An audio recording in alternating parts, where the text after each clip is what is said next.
Kia ora, and welcome to Wednesday's Economy Watch, where we follow the economic events and trends that affect New Zealand. I'm David Chaston, and this is the international edition from Analysts, and today we lead with news that US financial markets are back from holiday and concluding that the tech sector is overvalued and that US public policy is heading into a blind alley.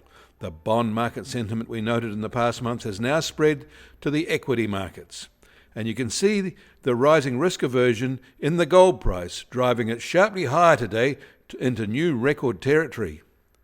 But at the overnight dairy auction, prices slumped more than 4.3% in US dollar terms.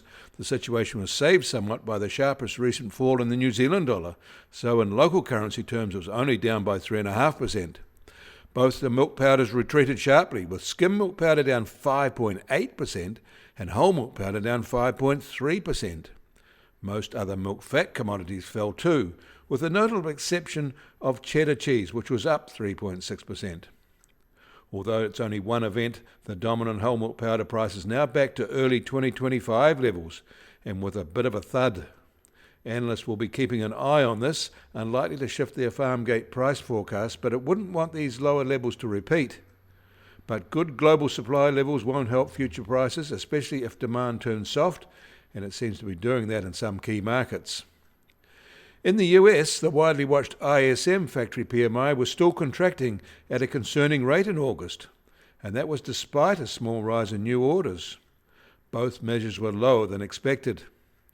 The alternate S&P Global Market PMI told a different story, however, rising on more production and inventory building. But it was the ISM one that markets took more notice of. The US logistics LMI was little changed, but the elements like inventory levels and inventory costs are rising at an increasing rate, and these are not good portends. And the Real Clear Markets TIPP Consumer Sentiment Index was quite downbeat as well in its August report. In fact, it fell when a rise was anticipated. In Canada, their factory PMI rose from a deepish contraction it has been in for most of 2025, but it is still not expanding. It too was based on rising production, but no rise in new orders. In Europe, they said their August inflation was running at 2.1%, up marginally from 2% in July. Interestingly, energy costs are still retreating, but the impact on the overall price level is now much less, with food and services prices rising at a much lesser rate now. And a new global report is highlighting the electricity demand is on course to rise 3.3% in 2025 and 3.7% in 2026, more than twice as fast as total energy demand growth over the same period. According to the report, renewables are expected to overtake coal as the world's largest source of electricity generation as early as this year or by 2026 at the latest, depending on weather and fuel price trends. At the same time, nuclear power output is expected to reach record highs, and the steady increase in natural gas-fired power generation is set to continue, displacing coal and oil in the power sector in many regions.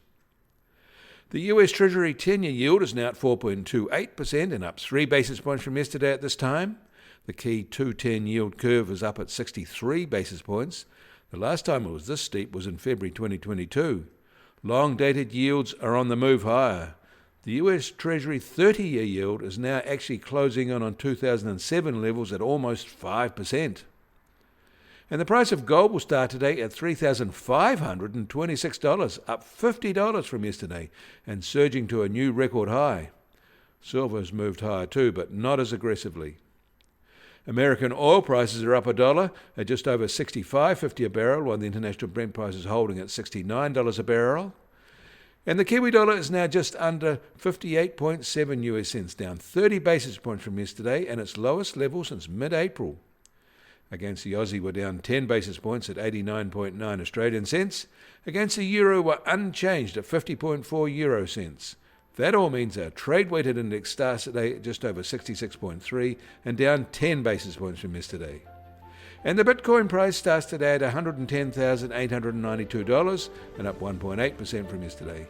Volatility over the past 24 hours has been modest, just on plus or minus 1.8%. You can get more news affecting the economy in New Zealand from Analysts.co.nz. Kia ora, I'm David Chaston, and we'll do this again tomorrow.